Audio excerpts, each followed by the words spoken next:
importantíssimo para nós professores, nós profissionais liberais, que é a aposentadoria.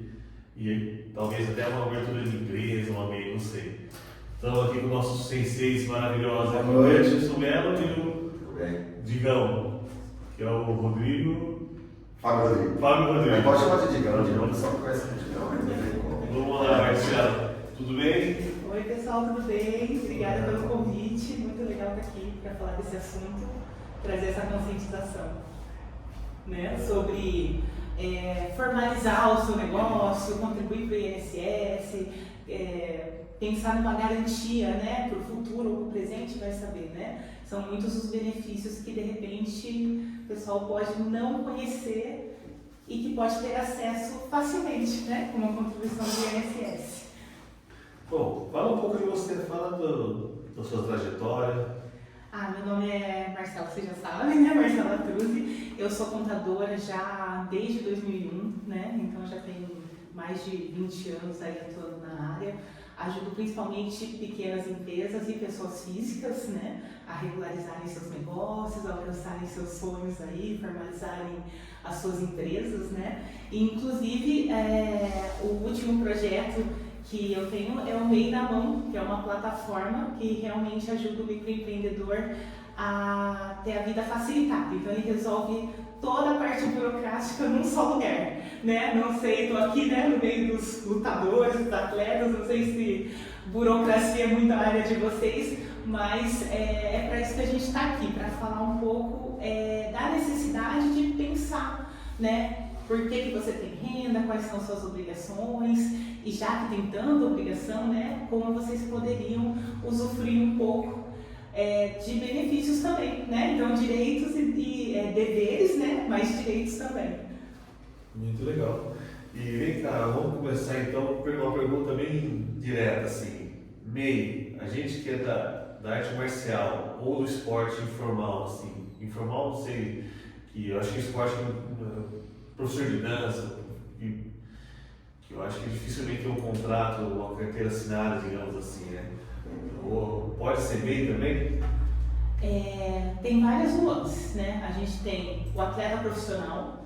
O atleta profissional ele não pode ser MEI, porque ele tem uma atividade regulamentada pela Lei Pelé, né? Então, ou professor mesmo de educação física, né? Se for um atleta que é formado em educação física e ele entra para trabalhar nesse ramo onde ele precisa dessa credencial, vamos dizer assim, ele não vai poder ser MEI, porque o microempreendedor são as atividades regulamentadas não se enquadram. Então, se você estiver fazendo assim, você está fazendo de uma forma irregular. Agora, se você é professor de Muay Thai, de Judô, de Jiu-Jitsu e para alguns alunos, aí dá para usar o microempreendedor individual. E o legal é que quando você faz um MEI, você tem um CNPJ, né? Então, já vi casos de professores que precisavam, de repente, ter uma nota fiscal, o aluno, de repente, podia ter direito a um reembolso por algum motivo na empresa ou coisa assim. Tem uns programas que as academias, por exemplo, elas se conectam com programas empresariais, sabe, de exercício para os funcionários e tudo mais. Então, assim, se você formaliza o seu negócio, de repente, com um microempreendedor individual mesmo, para começar, né, você consegue ter o CNPJ, fornecer uma nota fiscal, então você profissionaliza isso um pouco mais e você vai estar também contribuindo para o INSS, né, que é um pouco do foco da nossa conversa. Então, o que é legal isso, né? Você vai pagar pouquinho por mês, você profissionaliza, pode ter uma conta jurídica, começa a separar ali o que é renda sua e renda do seu negócio, da sua empresa. Você como atleta é um negócio, você como um professor de academia, né, tem que tratar isso como um negócio até para você ter um alicerce para ele crescer, né, e você também passa a contribuir para o INSS. Hoje, sei lá, um prestador de serviço dentro do microempreendedor individual, a gente está em 2025, né, ele paga R$80 por mês. Então você já teria acesso a alguns benefícios da Previdência, pagando R$80 por mês, benefícios obviamente de um salário mínimo, né? Mas às vezes já é uma ajuda importante. Uma pergunta, nós passado, né? Agora não, né? Mas assim, pessoas especializadas igual vocês na área de contabilidade. Lá atrás, se a gente não fosse mal assessorado, tinha muito professor hoje que dava para aposentar e a gente vê que não está acontecendo isso com os professores do passado, né? Se eu estou numa escola e eu ganho pouca renda e não tenho a renda necessária para a aposentadoria, o que eu posso fazer para complementar essa renda? Isso é importantíssimo. E muita gente, porque assim, a gente passou por uma reforma da Previdência, né, em 2019. E a partir de então, quando você faz uma contribuição mensal abaixo de um salário mínimo, isso o INSS não conta aquele mês como um mês de contribuição seu. Isso pode ter impacto que você vai perceber quando? Lá no futuro, né, na época da sua aposentadoria. Então, por isso que é importante a gente conscientizar antes, né? Então, sei lá, você vai trabalhar como CLT mesmo, né? Só que proporcionalmente, né? Você não ganha aquele valor, de repente não chega a um salário mínimo porque são poucas horas ali por semana que você está com aquela turma. Você percebeu que a sua contribuição não está chegando no salário? Para você ter o seu tempo de contribuição naquele mês, você pode e deve complementar aquela contribuição. Aí você vai ter a garantia de que aquele mês está contando, né, no seu tempo. Se você já é um CLT e já está registrado, já ganha mais de um salário, aí você não precisa se preocupar. Né? A empresa, a parte que ela tem que pagar não é responsabilidade do empregado, né? É a responsabilidade do empregador. Então, mesmo que chegue lá no INSS, não pagou, você provou que trabalhou lá, aquela parte está garantida. Agora, se você está percebendo que você está contribuindo com menos de um salário mínimo, hoje em 2025 o salário mínimo é de R$ 1.518, de repente você acha que vai ter acesso a benefícios e não vai ter, né? Por exemplo, o que está precisando de tempo de contribuição, você não está computando. Então, nossa, é muito ruim você perceber que a pessoa vai tomar consciência disso quando ela já acha que está lá para se aposentar. Mas então se a pessoa não, sei lá, ganhou a vida toda 30% a menos do salário mínimo, ela nunca vai conseguir aposentar com o salário mínimo. Talvez ela achou que contribuiu, ela realmente contribuiu com uma parte, mas ela não fechou o mês de contribuição. Então, talvez, quando ela acha que tem o tempo para aposentar, ela não tem ainda, vai se deparar com um momento que ela vai ter que fazer uma complementação daquilo. Ela vai ter que pagar todos aqueles anos, ela vai ter que pagar naquele período que foi se aposentar. Só que até para a gente pagar um atrasado, uma complementação atrasada, tudo tem prazo, né? Tem um prazo para ser feito. Então, o ideal é a gente já ter essa consciência antes para poder evitar problemas com o INSS. Tem várias formas da gente contribuir, de repente resgatar um tempo de contribuição que não está ali adequado ou não está bem feito. Né? Só que aí já depende de processo administrativo ou judicial até, e que pode fazer tudo ficar mais demorado. Mas aí no caso desse complemento, ele seria baseado no que você ganha. Para complementar, se você é empregado e ganha menos de um salário mínimo por causa dessa proporção de dias que você trabalha, você tem o direito de fazer essa complementação. Então você pode complementar. Você não ganha, né, o inteiro, mas você pode complementar por causa da lei, né? Que ela bloqueou, se ela não está contando, se você não contribui com o mínimo. E isso não é um problema só dos professores de artes marciais, mas professores em geral, ou até aqueles contratos intermitentes que tem hoje, né? Às vezes a empresa te contrata para trabalhar poucos dias no mês e não está fechando o mês inteiro de contribuição, né? Um salário mínimo de contribuição. Aí a gente tem essa consciência de fazer essa complementação. Outra coisa que eu vejo os atletas às vezes se enganarem é com a Bolsa Atleta, né? A Bolsa Atleta é um subsídio ali que o governo dá para o atleta, mas não é remuneração. Então, quando você está recebendo Bolsa Atleta, você não está contribuindo para o INSS.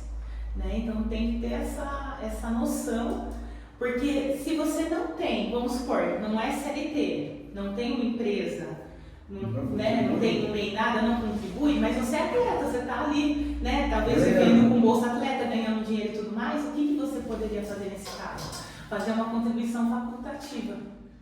Né? É quando você não tem obrigatoriedade, mas ainda assim você quer acessar os benefícios do INSS. É como se você fizesse um seguro, né? Vamos dizer assim. Então você faz uma contribuição facultativa para o INSS e você vai passar teu direito, depois, lógico, de um tempinho de carência ali, tem umas regrinhas específicas, a acessar os benefícios. Então, isso também engana as pessoas, né? Estou recebendo Bolsa Atleta e estou achando que eu estou lá, de repente, fazendo uma contribuição. Não é um salário, né? Não é um salário. Então, passa a ser sua responsabilidade cuidar disso. Nossa, se engana muito, porque o Bolsa Atleta é para quem está competindo. E se ele vier machucar?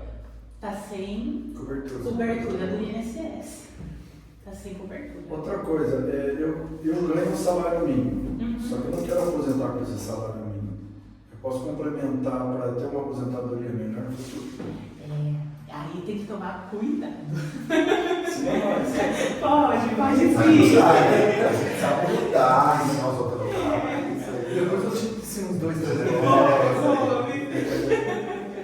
Gente, vamos supor, você ganha um salário, está contribuindo, já sabe que vai ter garantia ali? Aposentadoria, afastamento por incapacidade temporária, quando você se machuca, que é o antigo auxílio-doença, ou permanente, se você tiver algo que é irreversível, ou uma pensão por morte, que você pode destinar para a família, ou uma atleta que pode precisar de uma licença maternidade.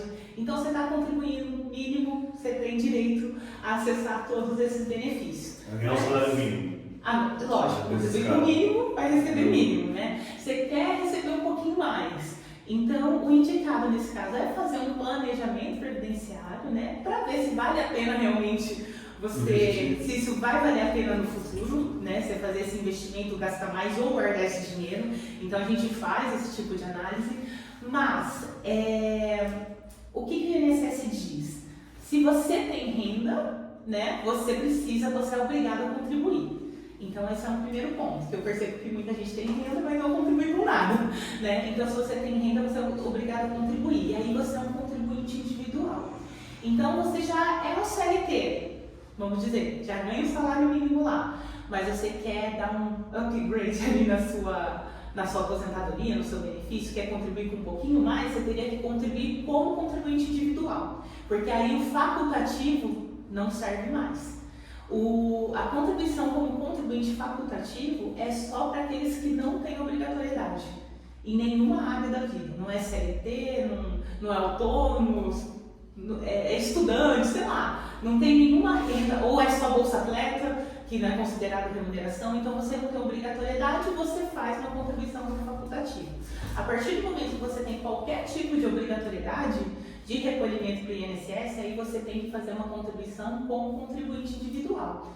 Falando assim, parece muita coisa, mas na prática é um código, né? Que você muda ali no recolhimento da sua guia e que faz o INSS entender que aquilo que você está pagando a mais é porque você é obrigado, então tudo bem, ele vai acatar, né? Só que tem dois lados, né? Você deixa de ser um e passa a ser outro. Não, você vai complementar, vamos supor, você é CLT e autônomo. Pode. Então, a contribuição da empresa e como contribuinte individual. Só que se você está falando aqui para o INSS, que sei lá, você vai contribuir mais 2 salários aqui, para dar uma engordadinha ali no seu benefício futuro, você também tem que lembrar que isso aqui é renda, né? Então, talvez, né, muito provavelmente, você tenha que declarar isso no seu imposto de renda, né? Então, você paga o INSS, mas não pode esquecer que isso é oriundo de uma renda. É uma porcentagem que você paga mais? Por exemplo, eu quero ganhar o salário mínimo, eu tenho que depositar 1% do que eu ganho. Eu quero ter 2 salários mínimos, 2% do que eu ganho. Não. A alíquota é igual. Tem várias modalidades, né? A gente tem um contribuinte individual que contribui com 11%. Esse é para contribuir para receber um salário mínimo mesmo. Ele vai pegar o salário mínimo e faz um recolhimento reduzido. Mas, se você quer acessar o benefício de uma forma mais ampla, né, ou com um salário melhor, aí você vai contribuir com a alíquota regular, que é a alíquota de 20%. Não é muito barato, né? É 20% do salário mínimo. 20% da renda que você tiver. Né? 20%. Então, vamos supor, você é um atleta, né? Você está ganhando a vida ali e você quer contribuir sobre o valor da sua renda. Ok, quer dizer, você tem obrigatoriedade, se você ganha a vida com isso, você tem obrigatoriedade de fazer recolhimento sobre o valor da sua renda.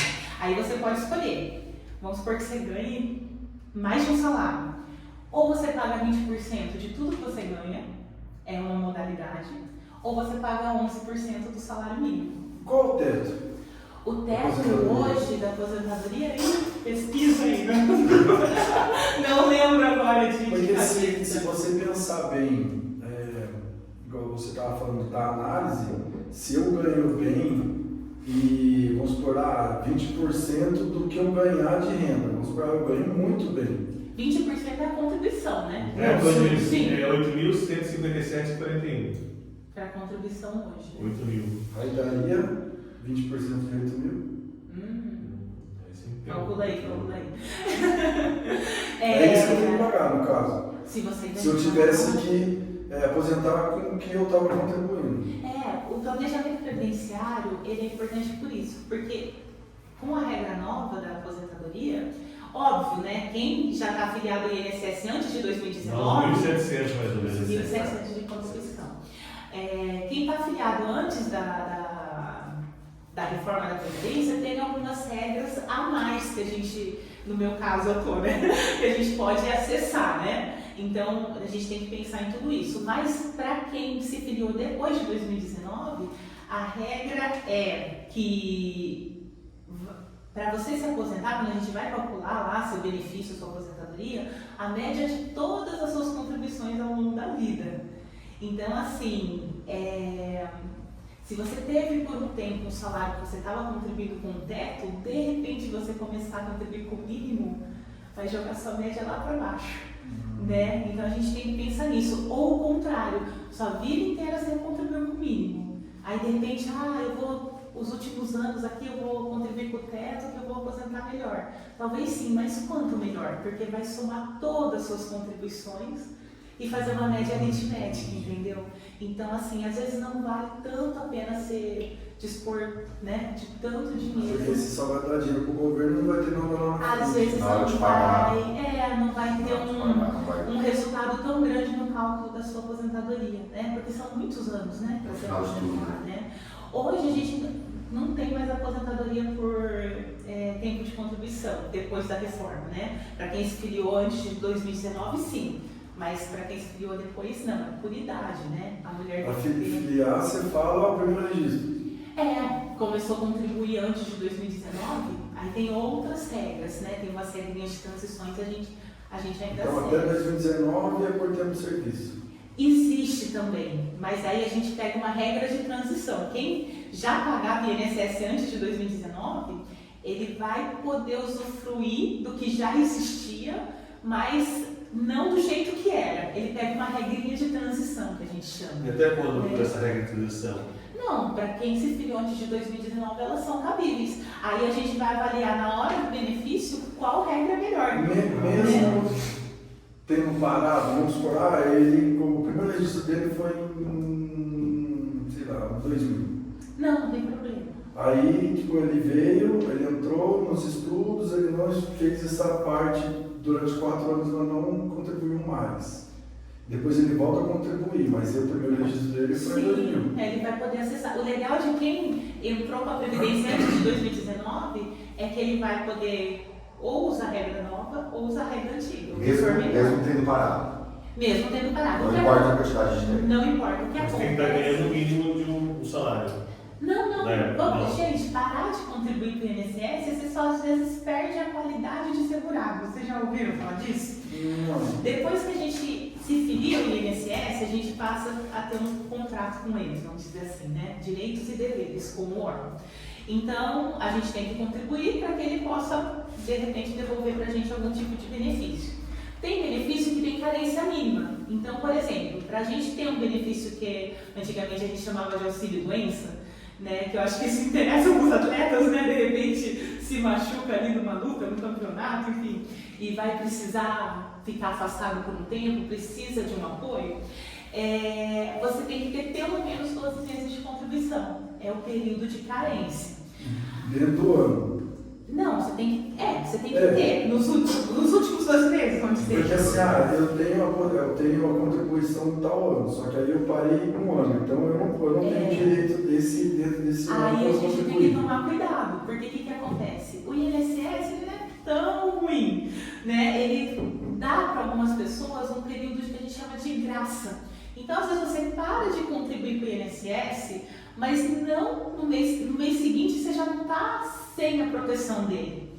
Então, tem gente que tem período de graça de 1 ano, de 6 meses. Esse período de graça pode chegar a 3 anos. O que seria o período de graça? Um período que o INSS te protege, mesmo sem você estar contribuindo. Então, mas qual que é a dica? Manter a qualidade de segurado, né? Que pelo menos as 12 últimas contribuições ali feitas, né? Se você queria seu amigo, você falou que parou por 4 anos, ele não perdeu a contribuição que ele fez lá atrás, no começo. Ele é filiado desde 2019, ele tem algumas contribuições lá no ano 2000, 2001, 2002. Mas se ele precisar de um benefício agora, ele não vai ter, porque ele perdeu a qualidade de segurado. Se ele pagar uma vez, já volta a ser segurado? Não, aí Não, depende. porque é 12 meses. Aí depende do benefício que você vai ter. Por exemplo, se você sofre um acidente, né, não é uma doença, né, aí você tem alguns tipos de benefício que você contribuiu uma vez, você já tem direito a ele. Né? Mas é bem mais raro, são menos as possibilidades. Né? Na maioria dos casos, né, como estou dando exemplo, o auxílio por incapacidade temporária, o auxílio doença antigo, você tem que ter pelo menos 12 meses de contribuição ou qualidade segurada para você poder acessar. Né? Agora, a aposentadoria, por exemplo, você tem o tempo, você tem o direito, você ficou sem contribuir no final, não tem problema. Você tem direito à aposentadoria. Né? Por quê? Você, vamos supor, tem a idade, tem o tempo de contribuição, tem a carência, tem uma carência de 180 meses, né? Para todos os benefícios aí do INSS de aposentadoria, né? Tirando a aposentadoria por invalidez, que é um pouco diferente. 180 meses dá 15 anos, né? Professor entra no regime especial? Tem regime especial, sim, não tem. professor de academia. Existe, professor de academia, geralmente não vai rolar. Mas a escola tem. Tem aposentadoria. Mesmo sendo privado? Mesmo sendo privado. Você tem que ter o registro do magistério, né? De trabalhar nessa área, né?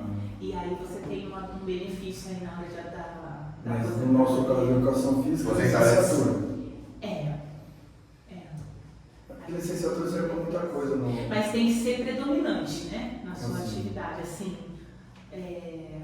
O primeiro trabalho. Entendeu? O trabalho Sim. Né? Não pode ser o O secundário. No caso do Peterson, ele é formado em educação física, licenciatura e bacharelado, porque hoje em dia mudou, né? Hoje em dia ou licenciatura ou bacharelado. Se ele dá aula na escola e dá aula em academia, ele tem regime especial também? Então, tem que ser a atividade predominante, né? A atividade de professor, né? Tem que ser a predominante, né? Tem que ser a maior parte da sua vida. Porque assim, vamos falar do meu hoje. Assim. Sério. Hoje eu dou aula na escola, mas assim, na vida toda eu trabalhei com segurança, como vigilante. Também a parte de vigilância também tem regime especial, né? Vigilância, essas em alguns casos sim, né? Depende do risco, né? Após estar sujeito, né? Vigilância armada, então, sim, com certeza. Aí conta também como regime especial. Sim, tem alguns casos que a gente transforma, né? Então, vamos supor, você não foi professor a vida toda e não foi vigilante a vida toda, né? Então, a gente às vezes pode pegar esses períodos e transformar num tempo normal. Então, é mais tempo normal do que o normal, vamos dizer assim, né? Aí cada caso vai ter uma porcentagem ali que a gente vai aplicar, né? Então, quantos anos normais, né? Quantos anos de vigilante, qual a equivalência em tempo normal? Então, a gente faz essa análise e daí você ganha um tempo. Você pode estar pedindo uma aposentadoria normal, né? Sei lá, na hora que chegar a época de você aposentar, você já não está mais nessas atividades perigosas, mas a gente consegue de alguma forma aproveitar esse tempo de uma forma diferenciada.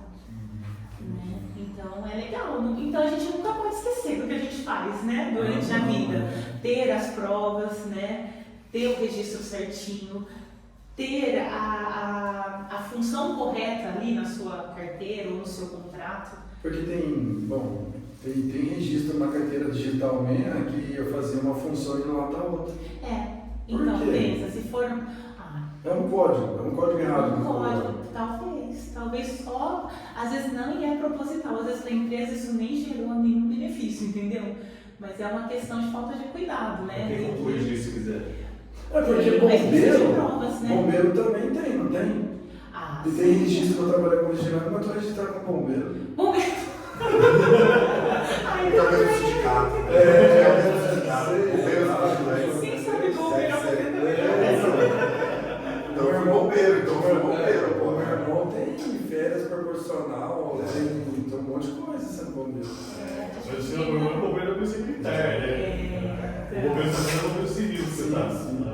Mas mesmo assim é perigoso. Tem muita coisa que se você prova que você esteve exposto, você ganha tempo, né? É uma aposentadoria especial nesse caso, né? Então, assim, vibração, né? Que nem motorista de ônibus, vibração, barulho. Só me Tem tudo isso, mas temperaturas altas ou muito baixas também. Né? Então tem muita. Ou então mexer, né, com agentes químicos perigosos. Mas você tem que estar com aquilo ali, tem que ser a maior parte do tempo do seu trabalho, tem que ser, né, uma coisa que realmente vai mexer com a sua saúde. E aí a gente pode pleitear uma aposentadoria especial nesses casos, né? É bem interessante. Só que assim, o seu registro, sei lá, você trabalhava lá mexendo com material químico, tá na sua carteira auxiliar administrativo, aí fica difícil. Então, nesses casos também é possível pleitear, mas a gente tem que estar com a empresa ainda aberta, né? Para você de repente conseguir lá fazer uma prova. Então, no caso do professor, então, já como do atleta, que eu não sou atleta. Você é professor. Eu tenho, mas não sou atleta competidora, né? No caso do professor, então.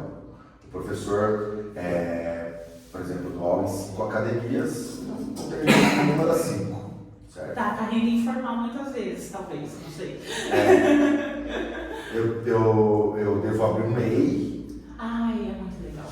Abro o MEI e coloco todas essas academias dentro do MEI. Minha renda de todas as academias dentro do MEI. Com certeza. Existe uma atividade no MEI que é treinamento,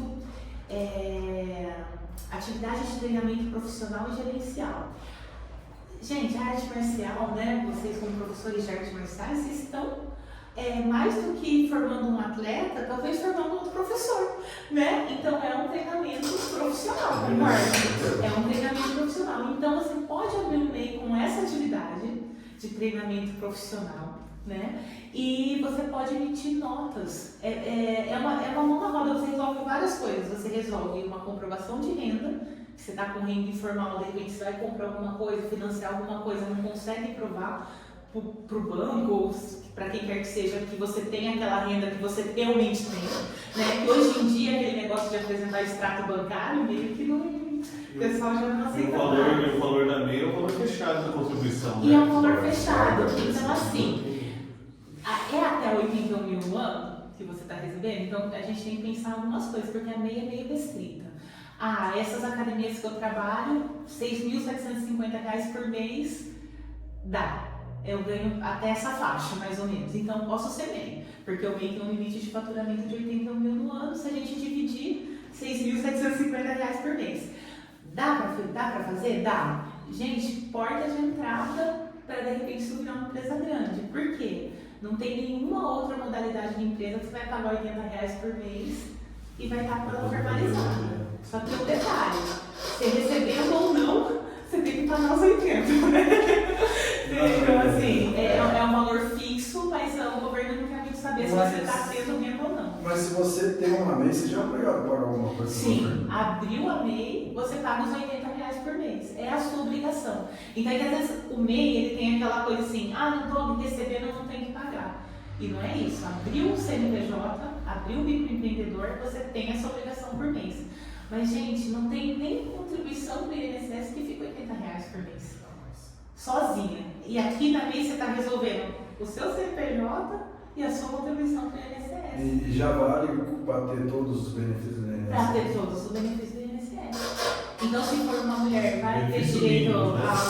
auxílio maternidade. Então, se eu sou Extremamente uma atleta feminina, professor. se eu sou uma atleta feminina, que eu tenho risco de engravidar, Muito legal. aí eu abro ao meio, pago os 80, mesmo sendo atleta, aí eu engravido e tenho os direitos como Vai ter mãe. os direitos como mãe. É muito legal, gente. É muito legal. Né? E a pensão. E, gente, sei lá, morreu. A família tem direito a pensão por morte. Às vezes você está, né, sustentando ali. Gente, nosso tempo tá dando aqui. Vou fazer uma última pergunta. Faz diferença, Vou gente. pegar É uma o dia dica. que eu vi que é o mais. Não, é legal isso aí. Legal, isso aí. Aquela máxima assim popular. Se eu contribuir o teto nos últimos 10 anos, eu aposento com o teto?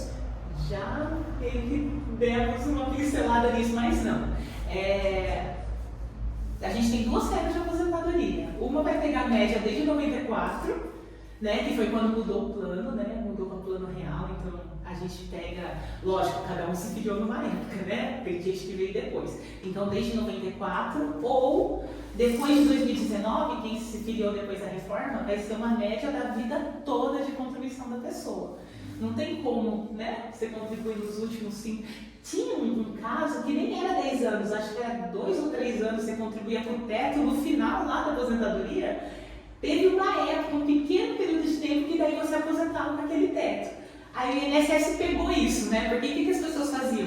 Elas recolhiam a vida toda no salário mínimo, chegavam os 5 aninhos finais ali, recolhia o teto e aposentava com o teto. Aí o INSS não ia aguentar também pagar essas aposentadorias no teto. Então isso durou pouquíssimo tempo e já caiu por terra. Não existe mais. Muito obrigado, doutora Marcela. Muito obrigado, Ciência e Perto. Muito obrigado, Julião. Temos muitas perguntas faciais. Vamos fazer de Fazer parte novo. 2, parte 3, né? Eu vi que uma interrogação maior ainda. Mas eu quero deixar aqui, ó, para o público que está assistindo, se tiver alguma dúvida, alguma coisa, manda no comentário que a gente pergunta para a doutora e depois ela responde. Ah, com certeza. A gente falou meio aleatório, assim, né? Mas meio talvez rápido, um início, né? Pra É gente isso aí. começar a ter essa conversa. É verdade. Obrigada, gente. Obrigado, gente. Um abraço.